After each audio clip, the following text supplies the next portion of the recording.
Today, I'm sharing a failure from early in my career, a moment where one word changed a routine coordination task into a significant financial risk. I want to show you why your choice of words is never neutral, and how to manage your project documentation so you can protect your project budget. A physical error in the field can set a project back thousands of dollars, but a single 5-letter word can have an even greater impact. In construction leadership, our language either protects the budget or creates a financial risk for our company. It's easy to get caught up in the technical details, concrete breaks, structural embeds, or MEP sequences. We can easily start to think that being right about the engineering is our only responsibility, but there is a contractual reality that is not discussed often enough in the site office. If we aren't being strategic with our phrasing, we may be creating documentation gaps. We may be providing subcontractors with information they can use to justify a change order before the work even begins. I was 2 years into my career managing the stone buyout for a main entrance garage. I was deep into the plans, trying to be as detailed and thorough as possible. I noticed a coordination requirement for stone locations. I wanted to ensure that the subcontractor had no confusion, so I drafted an RFI to verify the extents of the work. I gave it what I thought was a clear descriptive title: added stone walls at the main entrance garage. At that time, I viewed added as a neutral term. I was simply adding clarity to the project. The architect answered the RFI, confirmed the locations, and I went home that Friday thinking the task was complete. Monday morning, I was called into the project executive's office to talk. He handed me a printout of the RFI with that one word circled: added.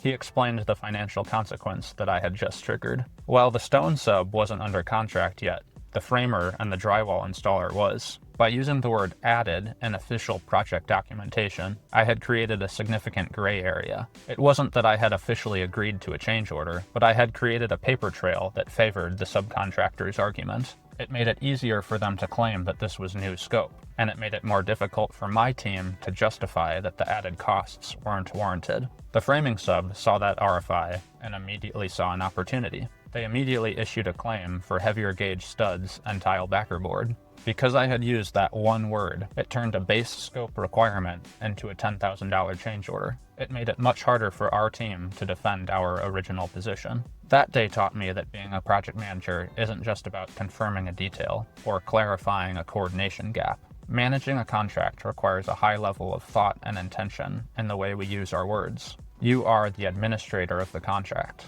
You have to review every word through a strategic lens. The solution to the gray area that I created is a concept that we use every day: reasonably inferable scope.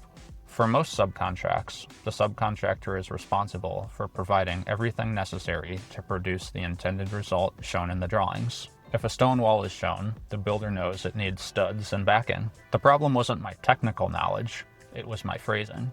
Words like added, or change, or extra signal a deviation from the original contract scope. Have you ever had a single word in an RFI or an email come back to haunt you during a negotiation? Let me know in the comments how you handled that situation. I already made a previous video about how to write a good RFI, and you can check that video out here. Today is really about the strategy of language. Instead of added stone walls, the RFI title should have been confirming stone wall location per design intent. One sounds like a new requirement. The other sounds like a requirement that was already there. This phrasing keeps the focus on the base scope that is included in the subcontract. I replayed that meeting with the project executive for weeks in my head. The mental load of that failure was exhausting. I was worried that I had lost the trust of the senior project manager and the executive. But leadership isn't about being perfect.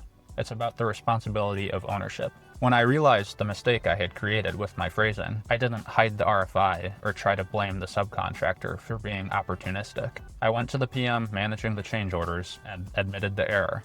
We sat down and worked to build a defense based on the original design to try to clarify that gray area that I had opened. My faith teaches me that being deliberate with our words is a core part of our character. James 1:19 says, "Let every person be quick to hear, slow to speak, slow to anger." In our industry, being slow to speak means taking that extra 10 seconds to check your RFI title. It's the skill of knowing how to provide clarity without creating unnecessary cost or conflict. When we use the term reasonably inferable, we aren't just using a technical phrase. We are holding everyone to the standard of the original agreement. Precision in your language leads to order in the office, and ultimately peace in your mind. Stop writing RFIs just to get questions answered. Start writing them to protect the project's budget from unnecessary claims. If you realize your phrasing has created a risk, own it today so you can resolve it with your team. I'll see you on the job site.